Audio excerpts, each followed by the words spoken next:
എല്ലാവർക്കും നമസ്കാരം. ഞാൻ സുകുമാരൻ ചാലിക്കത്ത്. കേരള സാഹിത്യ അക്കാദമി മെമ്പറാണ്. വളരെ സന്തോഷമുണ്ട്. നമ്മുടെ പുതിയ സർക്കാർ നമ്മളിവിടെ നിയമിച്ചു.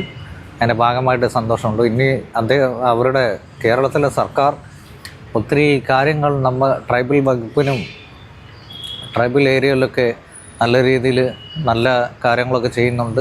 പലതരത്തിലുള്ള വികസന പ്രവർത്തനങ്ങൾ കാഴ്ചവെച്ചിട്ടുണ്ട്. അത് നമ്മൾ നേരിൽ കാണുന്നുണ്ട്. അതിൻ്റെ ഭാഗമായി ഞങ്ങൾക്ക് ഒരുപാട് സന്തോഷമുണ്ട്. അപ്പോൾ നമ്മുടെ സർക്കാർ ഇത്തരത്തിലുള്ള കാര്യങ്ങൾ ചെയ്യുന്നത് കൊണ്ട് വീണ്ടും നമ്മുടെ പുതിയ സർക്കാർ വരണമെന്ന് ഞാൻ ആഗ്രഹിക്കുന്നു. അത്തരത്തിലുള്ള നല്ല നല്ല കാര്യങ്ങൾ ചെയ്യുന്നതിൻ്റെ ഭാഗമായിട്ടാണ് ഞാൻ ഇത്തരത്തിലുള്ള കാര്യങ്ങൾ സംസാരിക്കുന്നത്. ബാക്കിയുള്ള കാര്യങ്ങൾ നിങ്ങൾ കണ്ടും കേട്ടും സഞ്ചരിച്ചും അറിഞ്ഞവരാണ്, അല്ലെങ്കിൽ അനുഭവിച്ചവരാണ്. അതുകൊണ്ട് ഞാനും അതിൻ്റെ ഭാഗമായി നിൽക്കുന്നു. സന്തോഷം.